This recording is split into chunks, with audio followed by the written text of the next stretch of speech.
Good morning, no, good afternoon. I guess it depends where you are in the world. Good evening, good night. That's it, short show. Welcome back, everybody. I haven't quite got into this thing yet, have I? Lovely to see you all. Welcome to the Business Brunch. It's our first show of 2023. And we are delighted to be joined by a very special guest, Cynthia Fortlage, today, who will introduce herself in just a moment, and also my co-hosts as well, Vanessa and Melinda. Welcome back, Melinda, from your holiday. But this is the show, if you've not seen it before, if you've just stumbled across it and gone, what am I doing here? This is a show for all professionals who want to connect, learn and evolve. It's continual professional development, CPD, in bite-sized chunks over lunch or breakfast or dinner, depending on where you are in the world. My name's Sarah Farmer. I'm an executive coach and I specialise in mindset and leadership skills development for senior leaders and leadership teams. And I'll just get Vanessa and Melinda to introduce themselves in just a second, but very quickly, just for those of you who want to know what you're going to get today, we're talking with Cynthia today about creating a diverse culture, which is so important for the growth of the business, but also for the humans within that business that reside there. And Cynthia brings today a really unique perspective to the show, because you are one leader with two genders of experience, which we've never had that on our show before, and we can't wait to learn from you and understand more about that. But we'll come to you in just a second. Quickly, I'll go over to Vanessa and Melinda. Quick intro from you, ladies. Okay, I'll say hello first. I'm Vanessa Ashworth. I step in to make you stand out. So I'm a marketer. That's it. Okay, your audio's gone very strange, but we'll go to Melinda. Just check this. It's gone very fast for some reason. Yeah, check your mic connections there, Vanessa, and then we can come back to you. My name is Melinda Ward. I am the Director of Consulting Solutions and Managed Services for Helm 360. As within the context of the Business Brunch, I am here bringing experience of many years in the consulting industry, in business transformation, technical transformation, and team management. And so let's loop back to Vanessa and see if the audio has recovered. Has that made any difference at all? No. Right. It's a bit staticky. It sounds like you've had helium and you're going really fast. But anyway, while we're sorting that out, if you are listening to the show, if you've just tuned in, say hello, let us know where you are in the world. And whilst you're doing that, don't worry if you can't see other people commenting as well, because we're broadcasting over several different channels. So don't worry if you can't see everybody's messages. We can, and we'll be popping in to say hello to you in just a second. But let me just hand over to Cynthia. Cynthia, welcome to the show. Do you want to just give us a quick intro into who you are, what you do, and all of that? Absolutely. So hello, everyone, whatever time zone you're in, welcome.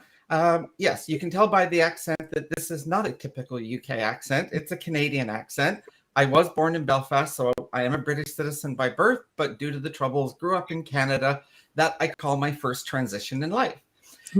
Through that, in 2020, during lockdown, I decided to come back. Now, I thought it was for a short term, but believe it or not, I actually fell in love with living in a large city like London. So this is where I decided to transition once again and make this my new home, reboot my career, and start over with my consultancy in the wonderful world of diversity and inclusion. And that's where I work with organizations at the intersection of human rights, sexuality, gender, and privilege. Wow, quite a job. So today we're talking about creating a diverse culture, and who is better to help us understand what that really means than you. You know, you've seen things from both sides. And just like I say, Cynthia said to us before we started, don't worry about the language you use, don't worry about the questions you ask, because we're going to get it wrong. We're all learning here and we'll do our best to get it right. But, if you're listening into this and want to ask a question, you are very much open to ask me anything.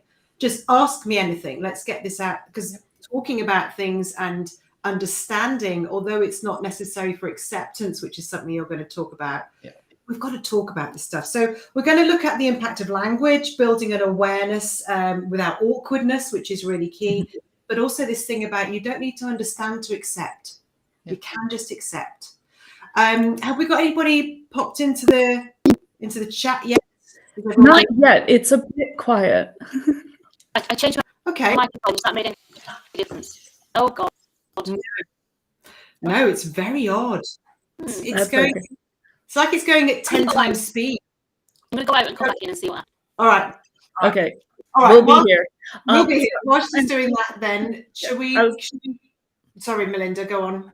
Yeah, I was just going to say, and for people who are thinking, oh, well, I'm not a corporate person, I'm not a leader who would hire in a D&I expert. Is this for me? The answer is absolutely yes, because all of these topics are important not only for people in big corporations, but also for independent contractors and consultants, and even just as humans in general, because your interactions every day with your friends, your family, your colleagues are all colored by this sort of these facts and these sort of historical habits and terminology and beliefs that we may have had with us for a very long time. So it's best that everybody have this information and share. So please feel free to share this this link or this recording with your contacts, either now or for replay. And let's spread the word and get more people to have the awareness that we should all have. Cool. And we have got people coming in and Vanessa come in, but I'm just very conscious of time because we want to get as much out of Cynthia as we possibly can. So and hi to James, who's just just joined us. So Cynthia, how do you want, talk to us? Tell us about, let's start with the impact of language then. Maybe we start there. A great topic to start with. So, language matters. I think we've all heard that a gazillion times, right? And the reality is that it does. And we're used to language in one particular way, but language changes, right? And it's never a constant. And so, yes, we are experiencing this upsurge, or really an awareness, because the reality is the language that, quote, everybody is feeling is new. It's really new in, quote, the last 600 to 800 years. The fact is that there's actually records where when we talk about diversity, definitely gender diversity, there's records dating back 5,000 to 7,000 years ago with indigenous cultures, where the simplest language in North America from an indigenous culture had 5 words to represent gender, as an example. So there was female, male, female but male, male but female, and neither male nor female. Now, of course, these are, quote, colonizer labels that have been associated with the terms the indigenous people use that they are reclaiming. But in terms of us grasping the understanding of that, you go back and you go, well, I thought it was pretty amazing that 5,000 to 7,000 years ago, this idea of neither male nor female existed, but somehow 600 to 800 years ago, we were taught, and we have, quote, made it normal in terms of, coming forward to society. And, normal is one of those words, right? Like, because if something's not normal, therefore it's abnormal. But why can't it just be usual? This is what we usually say. Or we talk about, instead of heteronormativity, we talk about hetero-usual. So the whole idea is, again, words do matter. In the talks and work that I do, I use the example of hi guys. I'm not going to go into the full depth of it, but does somebody need to understand the trauma that term can carry? Not necessarily for me, but for perhaps other women like me who have had a journey in life that was not necessarily the one they probably planned. And at the end of the day, that when they hear the term, their safety is being questioned when they hear that term. And that's not only their, psychological safety, but their emotional safety and their physical safety. There's a whole story to it, but it's like, do you actually need to understand all of that history? If I just said, hey, when we come into the office, can we not say hi guys? Could we just say hi team or hi everyone? Because I find that, less triggering for me. And again, it comes back to, do we really need to understand? Are you going to go, well, that's what I've always said, so live with it. But if that is constantly like, a pin pricking, like eventually a balloon bursts. So like, why do we have to go there when, again, can we be much more sensitive to each other and start to learn and adjust? Because language is moving. And if you don't believe me, just ask your teenager, because they will tell you that language is changing.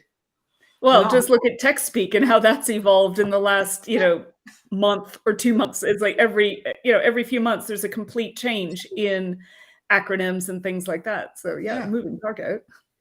Can I ask you a question? And this is something that I said to you before we came on the show. I was having a conversation about today's show with my dad, who is nearly 80, and my kids who are in their teenagers. And then you've got me and my husband who are middle-aged. But we are. The difference in thought around this is just incredible. For my dad, it's like, wow, this is such an extreme thought. Of my children, it's completely normal. But even that word normal, isn't it? It's why the word being normal suggests that if you're not, you're abnormal, which can make people feel terrible. But what I was going to ask you was, why do everybody is treated a certain way at work, and everybody, irrespective of their gender, their race, whatever else, sometimes feels uncomfortable? Can we realistically change everything we do to be so neutral that it doesn't affect anybody? Because you're kind of getting into a difficult area, aren't we, where every word you could trigger me by saying something, and do I then have a right to say don't use that word, or are we just getting it? Is it getting too complicated? Sure. Well, I mean, I think the world, certainly from my experience, the world is very complicated as it is. Yeah. The reality is that, according to, was it the UN, whatever, said that we're now at 8 billion people worldwide. You're not having to deal with all 8 billion. So let's just recognize that we're not dealing with 8 billion different variations of language that we need to learn. You've got a much smaller subset. And, maybe I don't remember all your key words, but like one of the things I found for myself is that if we were talking and the conversation uses pronouns, I put it on my name on screen, then, all I would ask is, can you just remember Cynthia, she, her? Like, that's it. You don't need to remember another thing about me, because you can always say, oh, Cynthia, can you remind me, where do you work again? Or sorry, Cynthia, what is it you do? And, we can end up having that conversation and to work through. So I'm not asking you to remember, quote, my entire life history and so forth. But when it comes to recognizing someone's identity, again, maybe it's somebody you've worked with. I've got people that have known me for 30 years, and I just simply tell them, look, it's really easy.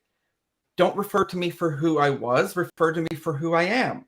Because when I look back and, they're referring to memory and they go, oh, you remember when I went out with my old name and so forth. And I go, what? But I was there. I have that memory. I didn't look like this. I wasn't called Cynthia, but I was there. So you can say, 30 years ago when Cynthia and I went out to the bar, and then you can tell the story. So it doesn't, you don't lose that history. It's just, again, recognizing who I am, not who I was. And, So it's about it's being sensitive. It's not about changing our world completely, is it? It's about being sensitive to everybody that's within it. Yeah. No, it's a good, really good answer. Yeah. And it makes sense. Vanessa, how's your audio? Shall we try it? Is that better? No, it's still not working. It's staticky. Not sure why, honestly. It because it's not typical, obvious. Another thing I've noticed is, do you have a sense, Cynthia? For some reason, I remember when LinkedIn put the option for people to include their pronouns on their name, or the trend started. I don't remember how exactly it manifested, but some people were quite like defensive about it, which I found very weird, because I'm always of the, they works great. You know what I mean? It's like, if you're not sure, if you want to cover all the bases, they's your word, Right. So, but why do you think some people are very much, well, I'm not going to use they because it needs to be X or Y. And it's like, no, it doesn't. But why do you think that defensiveness is there? Is it really for other like insecurity reasons or what? Well, maybe it's just how they were raised and what they know. And, the challenge with that is that, where you were born, the color of your skin, the family that you were born into, you had no control over any of those things. Yeah. But they may have given you privilege. And the challenge to you is that privilege is a set of blinders of the way you see the world. And we call that bias. Mm. So all of a sudden you are seeing the world through a set of blinders that no fault of your own, is how you've been raised, what you've been taught, and you see it. And now all of a sudden your privilege is being challenged in terms of, well, can't you use your privilege? Again, the idea of being an ally to any marginalized community, not just LGBTQ+. Women are the largest group of marginalized people, just to remind everybody. Mhm. So the whole idea is, can you use your power and privilege to help someone who doesn't carry that power and privilege? So for someone like myself, it is a recognition of my identity is all I'm simply asking for. And, you know, we didn't get into the acceptance piece, but if you accept that I'm a human being and I'm here as who I am, not who I was, then simply just recognizing that is where it's at. And you know what, if you don't need to use pronouns as an example, there's many different examples, but pronouns, well, you know, bless you, what an amazing privilege you have. And, you know, most people don't think of that and go, what an amazing way to be an active ally, to actually use your pronouns when you don't need to help uplift others to be equal to you. Now you've used your power and privilege for good, socially. So does that mean that is it seen as disrespectful then by us not having she, her on there, or it's not supportive? Because I didn't, Vanessa's actually typing her questions in on the phone, or her thoughts now. I don't know if I've got it on my LinkedIn profile. I think I did change it, but I can't remember. But is it it's something we could all very easily do? Yes, there's bias, wherever there's change, there's fear, we know that. But actually I didn't realize it was supporting people like you, and actually that makes it more important to do it. Well, again, if I'm the only person and I work for your organization and I'm the only person that uses it, and I'm already a marginalized identity, that's why I need to use the pronouns. Well, you haven't done anything to help me if I'm the only one doing it. I still stand out like a sore thumb. Yeah. But if everybody does it, now we come to the idea of an intentional culture. So remember, the idea of creating a culture is the values, the behaviors, and the language that we normalize within an organization or within society at large. And since we know that to a large part, governments are responsible for dictating some of those aspects, quote, as a society, or they don't listen to society, works both ways, then what happens is the onus gets put on organizations. The businesses become microcosms of society, right? It works kind of from the inside out. If it's not being experienced in society, then businesses kind of take on the onus. And certainly in the UK, I've seen the UK government has basically done that. They've dumped the responsibility onto businesses because they're worried about getting it right or wrong, depending upon where you stand, you know, on the conversation. So we're really talking about culture. And culture as a society, culture as businesses. And when you do it as a business, it's about being intentional. So when you want to be a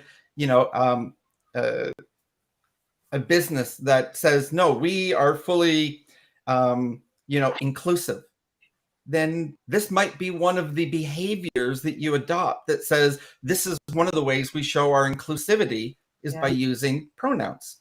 So are there any other, because that's a very simple, easy way, isn't it, to do that? What are the some other quick, easy tips that we could all embrace in an organization that would help people feel less excluded? Well, that's kind of the $1 million question. And, I certainly don't have a magic wand or a bag full of magic answers. It's hard work.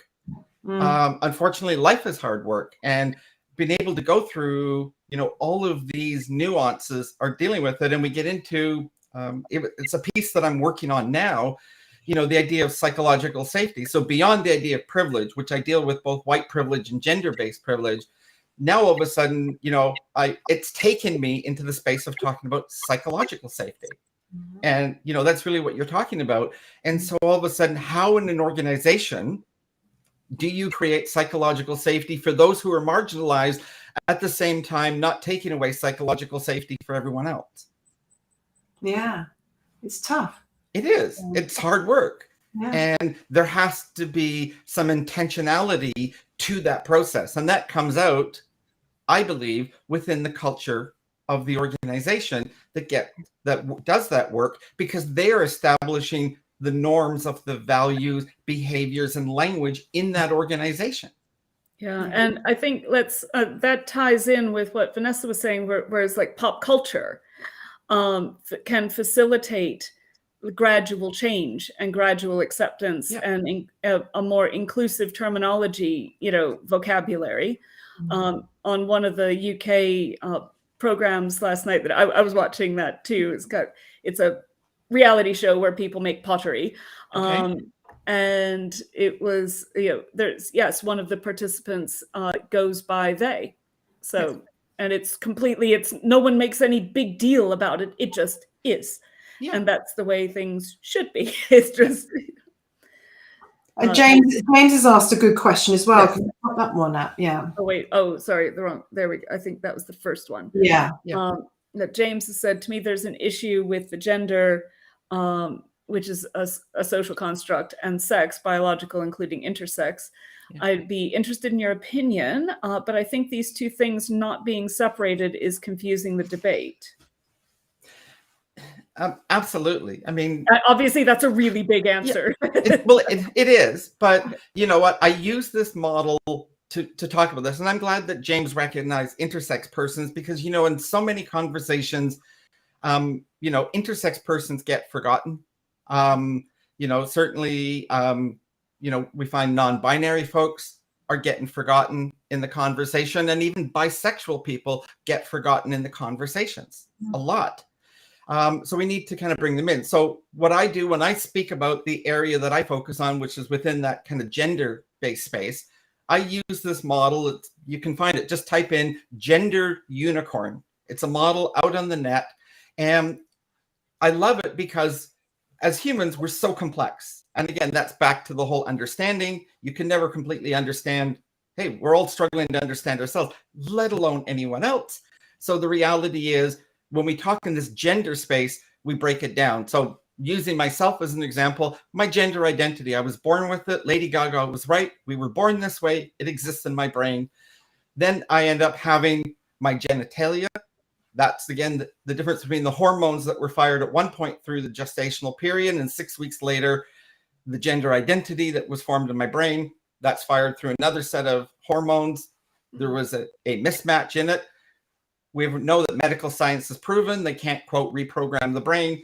So medical science has the ability through surgery to actually change the body, if in fact that's where it was. For me, it was. So I went through the change, the big surgery, and went the whole way through, which is why I talk about being transgender in a past tense, because to me, I transitioned in a past tense to deal with it. So we have those elements. We have our sexuality, who we love, both romantically and physically.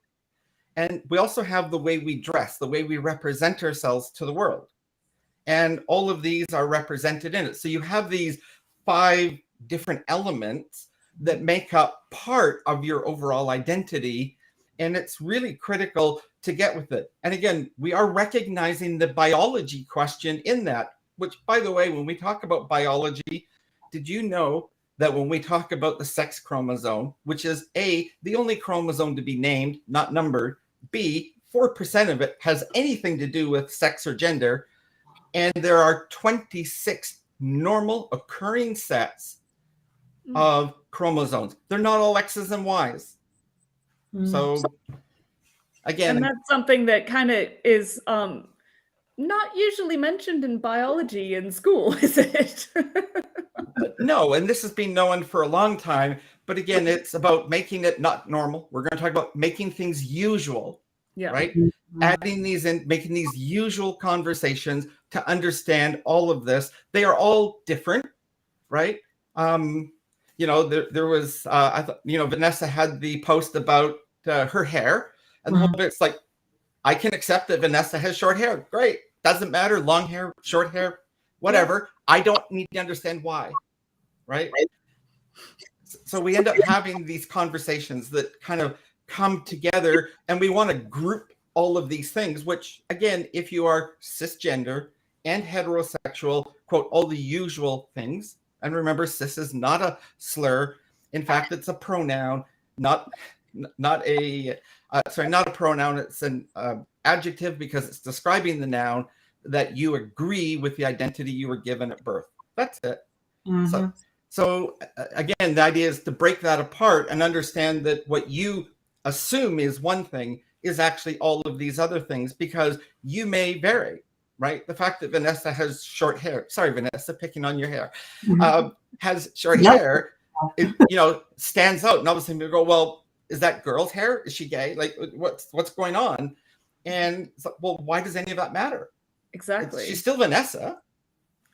Well, it's just like boys. I remember my brother when, he was a teenager, he wanted to have longer hair, and my parents were very strongly opposed to him having longer hair, let's say. And it was the 1980s. It was like mullets were a thing, tragically, in some cases. And they're back, tragically. Yeah, and like hair bands and things like that. Yeah. So it was, at that time, it wasn't an unusual thing for a guy to have long hair. And, thinking of like some of the bands like Kiss, and really dating myself, wearing makeup. And and you look at The Cure, and you look at all the others where, people with eyeliner and the emos and the goths and everything else. And in a way, things have gotten a bit more conservative since then, but in a way they've gotten more progressive at the same time. So it's kind of an interesting twist, isn't it?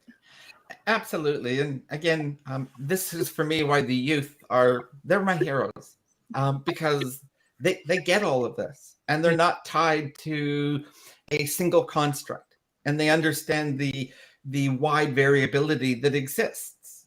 Read a study, part of the work that I do, and it was like 46% of under 18s know someone that identifies as non-binary or gender non-conforming. Mm-hmm. Yeah. Whereas we never did. We might have done, but we didn't know what it was. Well, that's the thing. I'm sure the percentages haven't changed. It's the awareness that's changed. So I'm just very conscious. We've got 2 minutes. So fast. This thing about not needing understanding for acceptance, it's really hard, because whatever you do, there's bias. People have their own way of thinking. You talked about that at the beginning. Is there anything that you could say to help people that will listen to this now, or when on the recording, when they catch up, is how do you manage your own bias? You've learned to do it really well because you've had to, you needed to, and you wanted to. Yes. How do you get people to have need and want to do that? Oh, you know what? One of the things I learned in my C-suite career days was you can't make anyone do anything they don't want to. No. So I can't change somebody, because if I did, I would have that magic wand and I would change everybody and make this easy. But the reality is that people have to want to change. And so therefore we have to create, and hopefully the idea of creating inclusive cultures, because, maybe today with me, we're talking about gender, and, we're also talking about Vanessa's short hair, and, maybe tomorrow it's people that wear glasses, or, some other aspect of their identity that's different. And maybe one day that aspect will be something you have. So inclusion is not just for me, it's for all of us. And so again, acceptance says you accept me as the human being. You don't need to understand me, but you just accept me.